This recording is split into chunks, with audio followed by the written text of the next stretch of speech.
I was checking Robert Chen's vitals when his daughter Amanda walked in with a lawyer. Not unusual. End-of-life planning. Power of attorney. Estate matters. I'd seen it 1,000 times in 40 years. But what happened next, I'd never seen before. "We need witnesses," Amanda said. Her voice was cold, businesslike. "For Dad's new will." Robert was lying there in that hospital bed. Stage 4, pancreatic cancer. Maybe a week left, maybe less. Barely conscious most of the time. But his eyes were open now, and they were looking at me. Not at Amanda. At me. "No," he whispered. His voice was so weak I almost didn't hear it. "No, stop." Amanda didn't even look at him. "He's confused. The morphine. He doesn't know what he's saying." "Ma'am," I said carefully, "if your father is saying no, he's been talking nonsense for days, right, Dad? You want your family taken care of, don't you?" Robert's hand moved on the bed, trembling, reaching for me. "Help," he whispered. "Please, help me." I looked at Amanda, I looked at the lawyer, I looked at Robert's desperate eyes, and I knew something was very, very wrong. Because in 40 years of nursing, I've learned one thing.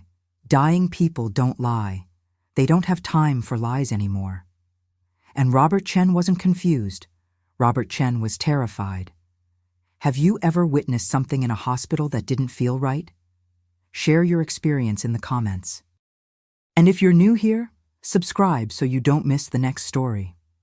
It all started 3 weeks earlier. November 2nd, 2017, Thursday morning, 9:43 a.m. I was working the oncology unit at St. Luke's Medical Center in Atlanta when they admitted Robert Chen, 68 years old, stage 4 pancreatic cancer, diagnosed 6 months earlier, tried chemo, tried radiation. Nothing worked. Now he was here for palliative care, end-of-life care, making him comfortable while he died. Doctor. Martinez gave him 2 weeks, maybe 3 if he was strong. His daughter Amanda was with him when they brought him up from admissions. 42 years old, expensive suit, designer purse, perfectly styled hair, manicured nails painted blood red. She looked like money, old money, the kind that comes from being born into it, not earning it. "My father needs the best care available," she told me the moment they wheeled Robert into room 718. "Private room, no roommate, I don't care what it costs. We'll take excellent care of him, Ms. Chen. Mrs. Patterson, I'm married. I only use Chen for business." "My apologies, Mrs. Patterson. We'll make sure your father is comfortable." She looked at Robert lying in that bed. He looked so small. Cancer does that. Takes big, strong men and makes them tiny, fragile, breakable. He'd probably lost 40 pounds, maybe 50. His skin was gray, yellow undertones from the jaundice. His eyes were sunken, his cheeks hollow. But he was awake, alert, watching everything. "Dad, I'm going to head to the office. I'll be back this evening. You have my number if you need anything." She didn't kiss him goodbye, didn't touch him, just turned and walked out, high heels clicking on the linoleum floor. Gone. Robert watched her leave, then looked at me. "She's busy," he said. His voice was weak but clear. Always busy, ever since she was a little girl. Always going somewhere, always doing something. Never sits still. "That's okay. You need your rest anyway." "I don't need rest. I'll have plenty of rest soon enough." He smiled, sad but genuine. "I'm dying. You don't have to pretend I'm not." I smiled back. "You're right. I'm sorry. I shouldn't sugarcoat it." "Thank you. I appreciate honesty. Had too many lies in my life already. Don't need more at the end." He shifted in the bed, winced. The pain was constant now, eating him from the inside. "How's your pain level, Mr. Chen? 1 to 10? 7. But that's with the morphine. Without it, probably a 12. I can increase your dose if you need." "Not yet. I like being able to think, being able to talk, Once you turn up the morphine too high, I'll just sleep, and I'm not ready for that yet. What are you waiting for? He looked at the door, at the empty doorway where his daughter had just left. I'm not sure anymore. Over the next few days, I got to know Robert Chen. He was a good man, a kind man. The kind who said please and thank you every time I brought him medication or adjusted his pillows or helped him to the bathroom. The kind who asked about my life, about my family, about how long I'd been a nursing. 40 years, I told him. Started when I was 28, been doing this ever since. That's a long time taking care of sick people. It's a long time taking care of people, period. Some are sick, some are healing, some are dying, but they're all people. All deserving of care. You're good at it, I can tell. You have kind eyes. Thank you, Mr. Chen. Call me Robert, please. Mr. Chen was my father, and I spent my whole life trying not to be like him. What was your father like? His expression darkened. Cold, distant, cared more about money than people, built a successful business but failed at everything else. 3 wives, 5 kids he barely knew, died alone in a hotel room with a bottle of scotch and nobody to call. I'm sorry. Don't be. I learned from his mistakes. I tried to be different, tried to be present, tried to be a good father. He looked at the ceiling. Don't know if I succeeded. Amanda came back that evening at 6:47 p.m. I was in Robert's room adjusting his IV when she walked in. She didn't knock, just opened the door and walked in like she owned the place. Dad, how are you feeling? Like I'm dying. Don't say that. Why not? It's true. She sighed, set her purse down on the visitor's chair, pulled out her phone, started typing. Amanda? Can you put the phone down, please? She looked up, annoyed. Dad, I have 3 deals closing this week. I'm trying to manage everything from here. I'm dying. Can't the deals wait? No, they can't. The world doesn't stop because you're sick. Robert's face fell. I could see the hurt in his eyes, the disappointment. Of course, I understand. You're busy. Thank you. She went back to typing. Robert looked at me. I looked at him. And I saw something in his eyes that made my heart hurt. Resignation. Like he'd given up on something. Like he'd been hoping for something and just realized he'd never get it. Amanda stayed for 23 minutes. I know because I checked. 23 minutes with her dying father. 16 of those minutes she spent on her phone. 5 of those minutes she spent in the bathroom. 2 minutes of actual conversation with Robert. 2 minutes. Then she left. I'll be back tomorrow, Dad. Try to get some rest. She walked out, heels clicking, gone again. Robert didn't say anything, just closed his eyes. A single tear rolled down his cheek. I pretended not to see it. The next day, Friday, November 3rd, a different woman showed up. 10:18 a.m. I was at the nurse's station when I saw her walking down the corridor. Late 50s, Filipino, small, maybe 5 feet tall, wearing simple clothes, jeans, a cardigan, tennis shoes. She was carrying a bag from Trader Joe's. She stopped at the nurse's station. Excuse me, I looking for Robert Chen, room 718? Her English was accented but clear. Are you family? I'm Rosa. I take care of him, at his house, for 6 years now. His caregiver. He's in 718, down the hall, last room on the left. Thank you. She walked down the corridor, knocked softly on Robert's door, waited.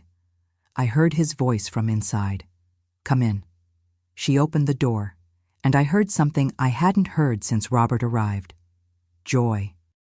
Rosa, you came. Of course I come, Mr. Robert. You think I not come see you? I wasn't sure. Amanda said she told you I was here, but I didn't know if... I come yesterday, but the daughter say you sleeping. She say come back tomorrow, so I come back. I couldn't see inside the room from where I was sitting, but I could hear them. And what I heard was warmth, affection, real connection. 20 minutes later, Rosa came out. She stopped at the nurse's station. "Excuse me, Miss Nurse." "Sharon." "Call me Sharon." "Miss Sharon, can I ask you question?" "Of course." "Mr. Robert, he okay? He in pain?" "He's on morphine for the pain. We're keeping him as comfortable as we can." "How long he have?" I looked at this small woman with worried eyes. "Maybe 2 weeks, maybe less. It depends." Her face crumpled. She started crying, right there in the corridor, quiet tears streaming down her face. "I'm sorry," I said gently. "Were you close with Mr. Chen?" "He is good man. Best man I ever know. I worked for him 6 years. He never yell, never mean, always kind, always say please and thank you, always ask about my family in Philippines, always—" She couldn't continue, just cried. I came around the desk, put my arm around her shoulders. "I'm so sorry. I love him. Not like that. But I love him. He like family to me. Like father I never have. I can tell he cares about you too. You should have seen his face when you walked in. He lit up." She wiped her eyes. "I come back tomorrow. I bring him his favorite food, lumpia. I make special. He always say my lumpia best in the world." I'm sure he'd love that. She left. But she came back the next day, and the day after that, and the day after that. Every single day, 10 a.m. like clockwork, with food, with magazines, with stories about her family, with love. Amanda came 3 times that first week. Monday evening, 28 minutes, phone the whole time. Wednesday morning, 15 minutes. Had a conference call. Took it in the hallway. Friday afternoon, 32 minutes, but she brought her laptop, worked on a presentation. Rosa came 7 times that first week, every single day. Stayed for 2 hours each time. Talked with Robert, laughed with him, held his hand, helped him eat, read to him when he got tired. I watched this pattern develop over the next 2 weeks. Amanda, sporadic visits, always distracted, always busy, always somewhere else in her mind. Rosa, daily visits. Completely present, completely focused, completely there. And Robert?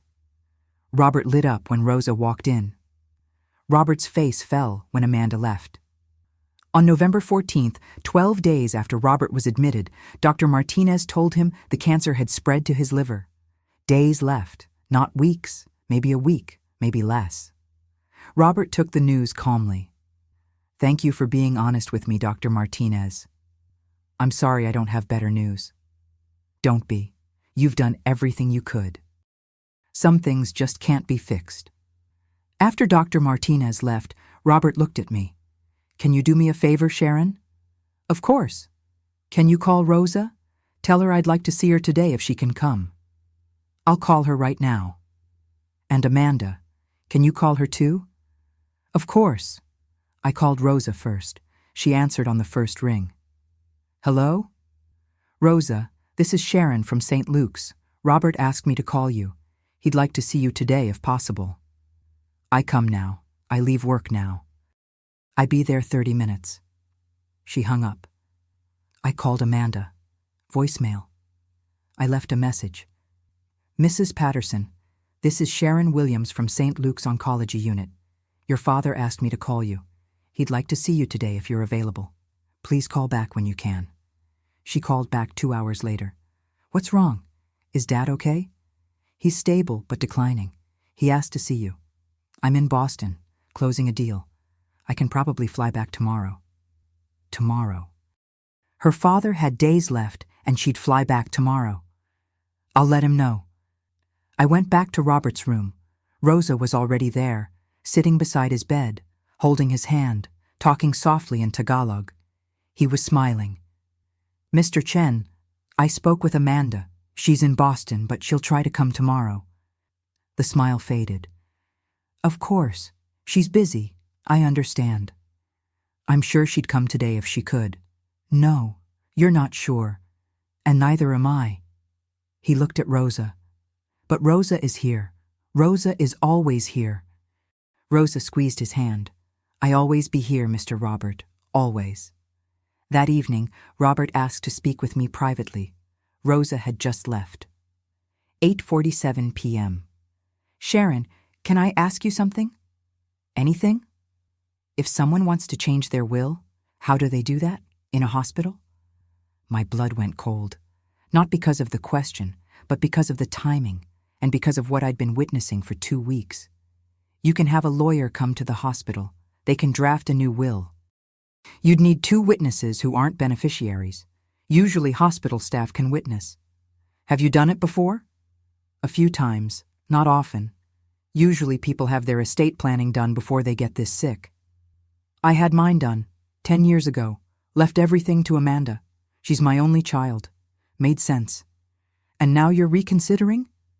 He looked at the ceiling. Amanda is my daughter. I love her. I always will. But she's not. She's not who I thought she'd be. What do you mean? When she was little, she was so sweet, so caring, so full of life. We were close. Father-daughter close. She'd crawl into my lap and we'd read books together. She'd beg me to play tea party with her stuffed animals. She'd make me cards for Father's Day with crayon drawings and glitter. He smiled at the memory. Then her mother died. Amanda was 12. Car accident. Drunk driver. Happened so fast. One day, I had a wife and a happy daughter. Next day, I was a widower with a child who'd stopped smiling. I'm so sorry. I tried everything. Therapy, support groups, quality time. Nothing worked. She just got harder, colder, more distant. By the time she was 18, she was a stranger. He paused. She went to Harvard, got an MBA, became an investment banker, made millions, married a lawyer who made millions, had no kids, decided her career was more important. That's her choice. I know, and I respect it, but I wish she'd chosen to be part of my life too, not just my heir. He looked at me. Do you know how many times Amanda visited me at home after my diagnosis? In 6 months? I shook my head.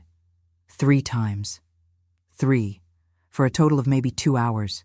She called sometimes, texted occasionally. But visit? No. She was too busy. And Rosa? His face transformed, softened, filled with warmth. Rosa was there every day, cooking, cleaning, making sure I took my medication. Helping me to the bathroom when I got too weak, reading to me when I couldn't hold a book, talking to me about her family in the Philippines, about her grandchildren she hasn't seen in 4 years because she can't afford to visit. She worked for you for 6 years? Yes, started as a housekeeper 3 times a week. After my diagnosis, I asked if she'd come full-time, be my caregiver. She quit her other jobs, came every day, helped me through everything. She clearly cares about you. And I care about her, more than my own daughter if I'm being honest. Which makes me a terrible father, doesn't it? No, it makes you human. Love isn't about blood. It's about who shows up, and Rosa showed up. He nodded.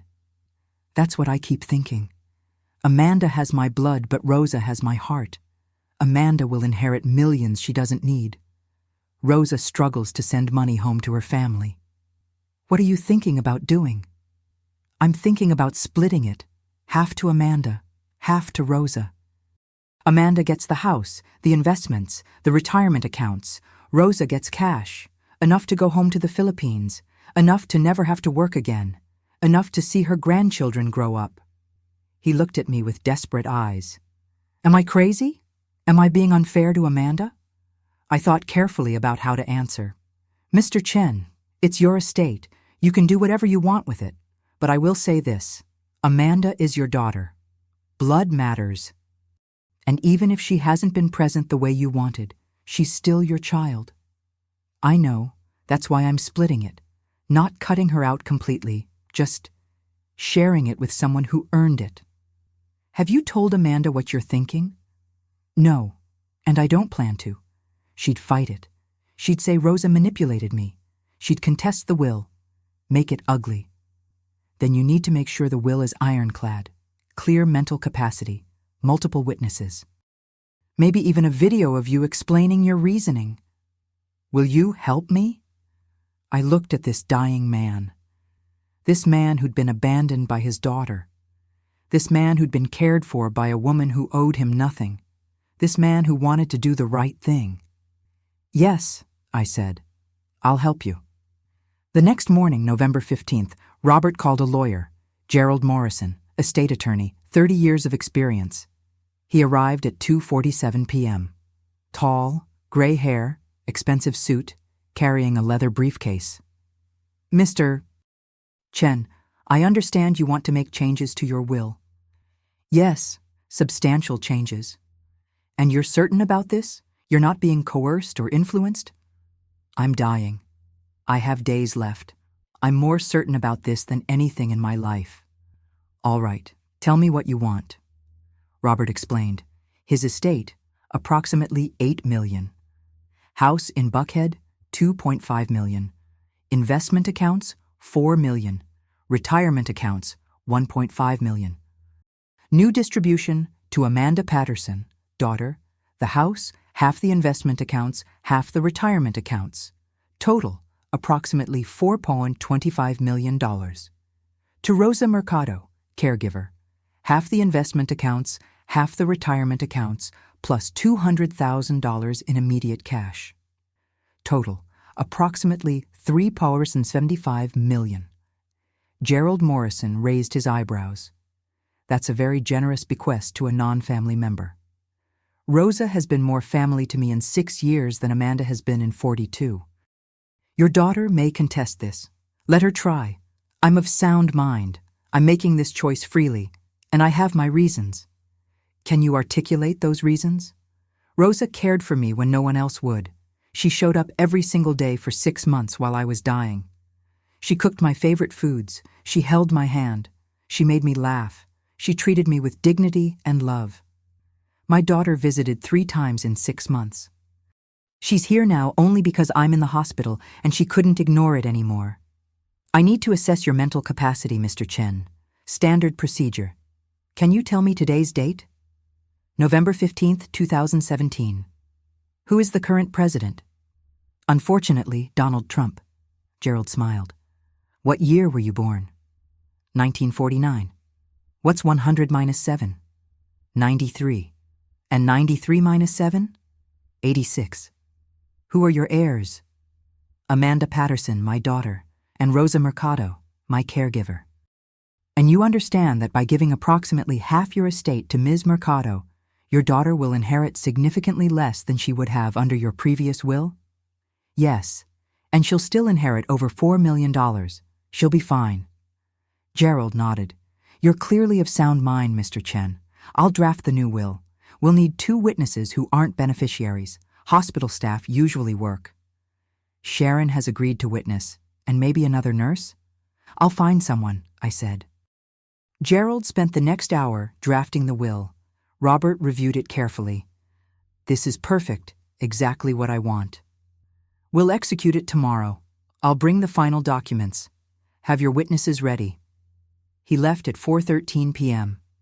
Robert looked at me. "Thank you, Sharon, for helping me do this." "You're welcome, but are you sure? Really sure? Because once this is signed, it's done." "I'm sure. Amanda will be angry, but she'll get over it. She always does." "What about Rosa? Does she know?" "No. And I don't want her to. Not until after I'm gone. She'd feel guilty. She'd tell me not to do it. But I want to. She deserves this." That evening, Amanda finally showed up, 7:34 p.m. She walked into Robert's room like she'd been there every day. "Dad, I'm so sorry I couldn't get back sooner. The deal in Boston took forever, but I'm here now." Robert looked at her. "You're here now. I brought you something." She pulled a gift bag from her purse. Inside was a book. Some business book about leadership. "I thought you might like some reading material." Robert looked at the book, then at Amanda. "I'm dying. I can barely stay awake for more than an hour. You brought me a book about business leadership? I thought it might inspire you." "To do what, Amanda? Start a new company? Go back to work? I'm dying."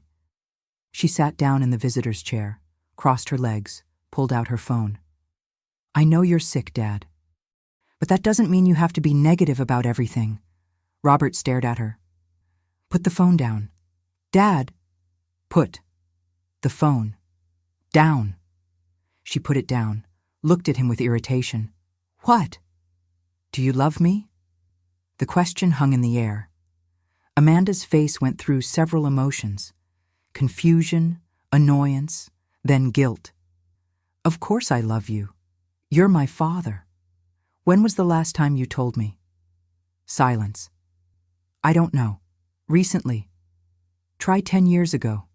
At your wedding. You said, I love you, Dad, in your toast. That was the last time. That's not true. It is true, I remember, because I've been waiting to hear it again, waiting for you to say it without prompting, without occasion, just because you felt it. Amanda looked uncomfortable. Dad, I'm not good at expressing emotions, you know that. But that doesn't mean I don't feel them. Doesn't it? Because from where I'm lying, it looks like you don't feel much at all. At least not for me. That's not fair.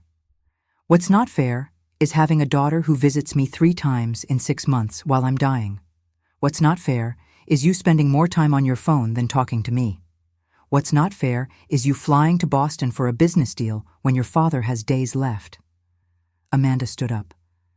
I have a career, Dad. I have responsibilities. I can't just drop everything. Why not? I'm your father. I'm dying. What's more important than that? It's not that simple. It is that simple. You choose work over me. Every time. You've been choosing work over me for 20 years. Ever since your mother died, you've been running. Running from grief. Running from connection. Running from anything that might make you feel something. Tears were streaming down Amanda's face now. That's not true. It is true, and you know it. Your mother's death broke you. I understand that. I was broken too, but I tried to heal. I tried to connect. I tried to be there for you, and you shut me out. You've been shutting me out ever since. Because it hurt, because every time I looked at you, I saw her. Because being close to you meant remembering what we lost. She was crying harder now. Full sobs. I know, Robert said softly. I know it hurt, but you can't run from pain forever. Eventually you have to face it. Eventually you have to let people in. I don't know how. I know, and I'm sorry I couldn't teach you. I'm sorry I failed you as a father. You didn't fail. I did. I let you push me away. I should have fought harder, should have insisted we get help together, should have made you face your grief instead of letting you bury it in work. He reached out his hand. She took it, squeezed it. I'm sorry, Dad. I'm so sorry I haven't been here. I'm so sorry I've been a terrible daughter. You're not terrible. You're hurt. There's a difference. They sat like that for a long time, holding hands, crying together, finally healing something that had been broken for 30 years. I stood in the doorway watching, not wanting to interrupt, not wanting to intrude on this sacred moment, this moment of reconciliation, this moment of forgiveness, this moment of love. Amanda stayed that night, slept in the recliner chair beside Robert's bed, didn't look at her phone once, didn't leave, just stayed. The next morning, November 16th, she was still there when Rosa arrived at 10 a.m. Rosa stopped in the doorway. Oh, I'm sorry. I come back later. No, Amanda said. Please, come in. You must be Rosa. Yes, I'm Rosa. I'm Amanda, Robert's daughter. They looked at each other. 2 women who loved the same man. 2 women who'd cared for him in different ways. 2 women who'd both failed him in different ways. Thank you, Amanda said, for taking care of my father when I couldn't.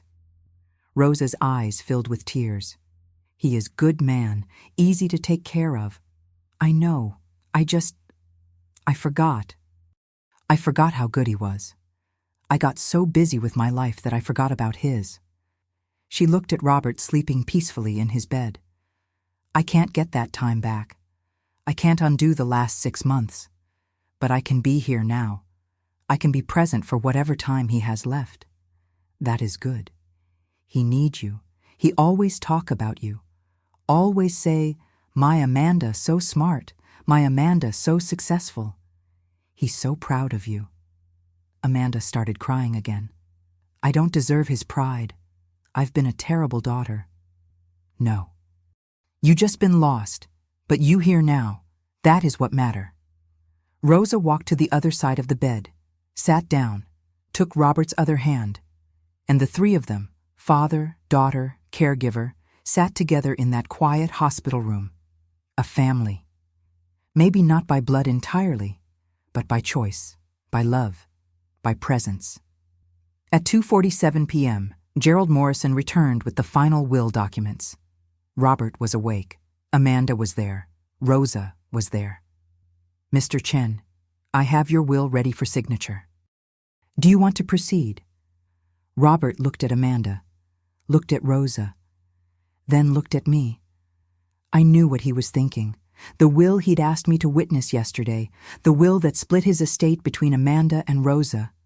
But something had changed. Amanda had changed. She'd stayed. She'd apologized. She'd been present. For the first time in years, she'd really been there. Actually, Robert said slowly, I'd like to make one more change. Gerald pulled out his notepad. What kind of change? I want Rosa to receive a gift, a significant gift, but I want Amanda to receive the majority of the estate. Amanda looked confused. Dad, what are you talking about? I'm talking about my will, sweetheart. I'm leaving you most of everything, the house, the investments, almost all of it, because you're my daughter, and because you came back. You remembered what matters. He looked at Rosa. And Rosa, I'm leaving you $1 million, enough to go home. Enough to never worry about money again. Enough to say thank you for 6 years of kindness. Rosa's mouth dropped open. Mr. Robert, no. I cannot. Yes, you can. You've earned it. You've earned more than that, but my daughter needs her inheritance too. He looked at Gerald. Can you draft that? Amanda gets approximately $7 million. Rosa gets $1 million. Amanda stood up. Dad, no, that's not right. Rosa has been here for you. I haven't. She deserves more. Amanda, please. This is my choice, my money, my decision, and this is what I want. You're my daughter. You get the lion's share. Rosa gets enough to change her life. Everyone wins. Gerald nodded. I can draft that. It'll take me about an hour. Make it 30 minutes. I'm tired. I want this done. Gerald left. Amanda looked at Robert. Dad, I don't deserve $7 million. I've been a terrible daughter. You've been a grieving daughter. There's a difference. And you're here now. That matters more than anything. He squeezed her hand. Besides, you'll need that money to take care of Rosa. What? After I'm gone, I want you to make sure Rosa is okay. Make sure she gets home to the Philippines safely. Make sure she has everything she needs. Can you do that for me? Amanda looked at Rosa. Rosa looked at Amanda.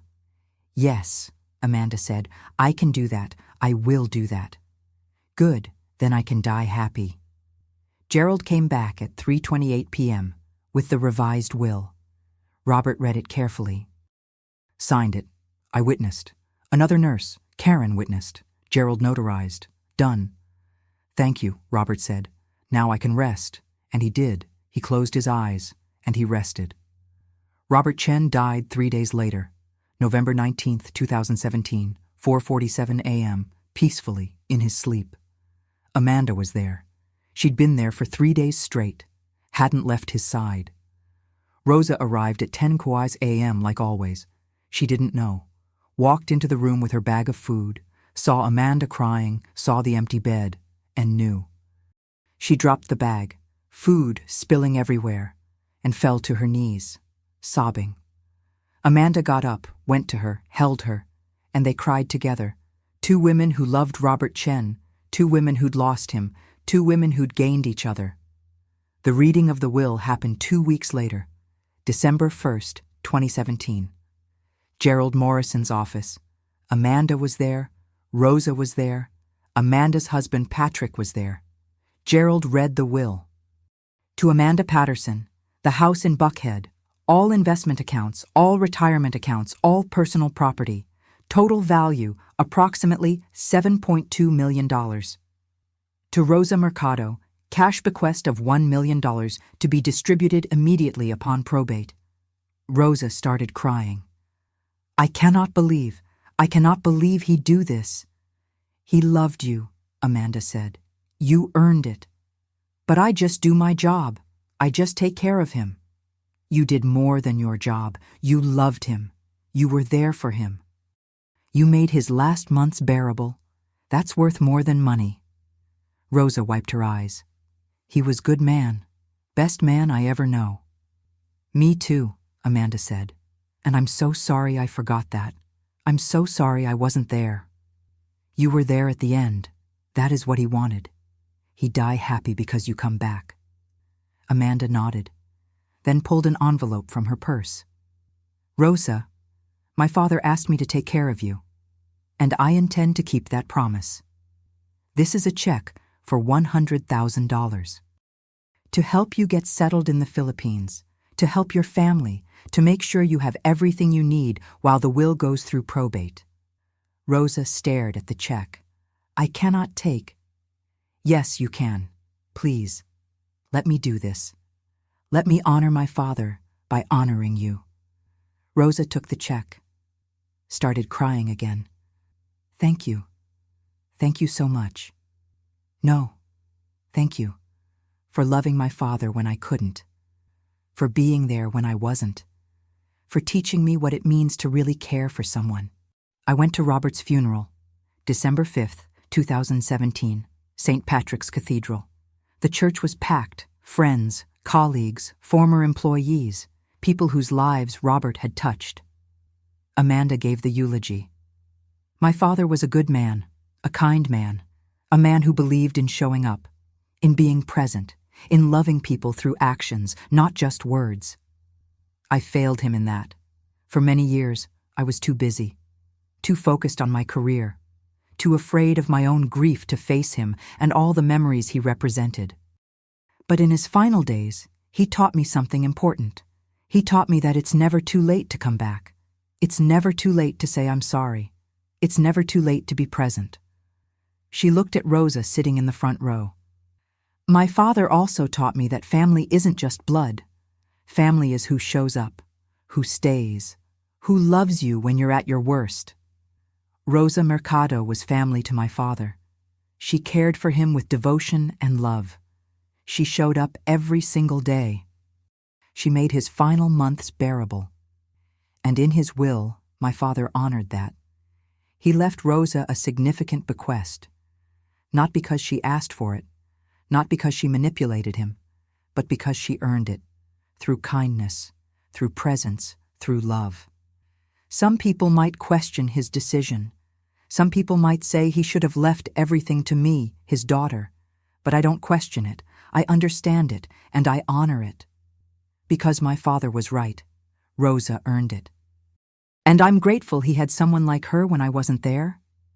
She paused, wiped her eyes. I love you, Dad. I'm sorry I didn't say it more often when you were alive. I'm sorry I didn't show it more. But I'm saying it now. I love you, and I promise to honor your memory by being present, by showing up, by loving the people in my life the way you loved me, even when I didn't deserve it. There wasn't a dry eye in the church. 6 months later, I got a letter. From the Philippines. From Rosa. It was handwritten on flowered stationery. Dear Miss Sharon, I am writing you from my home in Quezon City. I am here with my family, with my grandchildren, because of Mr. Robert. The money he left me changed my life. I bought a house for my daughter and her family. I bought a jeepney for my son so he can start a business. I put money aside for my grandchildren's education. I cry every day thinking about Mr. Robert, about his kindness, about his generosity, about how he saw me. Really saw me. Not just as a housekeeper, but as a person, as a friend, as family. I will never forget him, and I will teach my grandchildren about him, about the man who showed them that kindness matters, that showing up matters, that love is more than words. Thank you for being there with him. Thank you for helping him. Thank you for witnessing what he did. He left everything to the one who stayed, and I stayed because I loved him. With gratitude and love, Rosa. I folded the letter carefully, put it in my desk drawer, and thought about Robert Chen, about Amanda, about Rosa, about what it means to be family, about what it means to earn love, about what it means to show up. I've been a nurse for 40 years. I've seen a lot of deathbed decisions, a lot of wills, a lot of families fighting over money. But Robert Chen's story was different, because Robert didn't leave his money to the person who deserved it by birth. He left it to the people who deserved it by action. To his daughter, who came back, who apologized, who was finally present, to his caregiver, who never left, who showed up every day, who loved him without obligation. He split his estate between blood and chosen family, between the daughter who found her way back and the woman who never left. And in doing so, he taught everyone something important. Family isn't about who you're related to. Family is about who stays, who shows up, who loves you when you're dying and there's nothing in it for them except the privilege of being present. Amanda sends me Christmas cards every year, updates me on her life. She quit investment banking, started a foundation in Robert's name, helps caregivers, provides scholarships, funds end-of-life care for people who can't afford it. She visits Rosa in the Philippines every year. They've become close, real family. In her last card, she wrote, "My father left everything to the one who stayed. Rosa stayed when I didn't. And because of that, I learned what it means to really show up. Thank you for witnessing his choice. Thank you for helping him honor the person who honored him." If you're listening to this story and you have someone in your life who's sick or dying or just lonely, hear me clearly. Show up. Be present. Put down your phone. Cancel your meeting. Postpone your trip. Whatever it takes, show up. Because time is finite. Life is short. And the people we love won't be here forever. Don't wait until it's too late to realize what matters. Don't wait until the will is read to understand that money doesn't equal love. Don't be Amanda before she came back. Be Rosa. Be the one who shows up. Be the one who stays. Because that's what family really means. Not blood, not obligation, but choice. The choice to be present, the choice to care, the choice to love someone even when it's hard, even when they're dying. Even when there's nothing in it for you except the privilege of being there. That's family. That's love. That's what Robert Chen understood. And that's why he left everything to the one who stayed. Did you like my story? And which city are you listening from? Let's meet in the comments. If you like the story, you can support me by sending a super thanks so I can keep bringing more stories like this. Thank you so much for your sweet support. I'm looking forward to your comments on the story. On the screen, you can see 2 new life stories that I highly recommend. There's so much more on my channel. Don't forget to subscribe. See you in the next life story. With love and respect.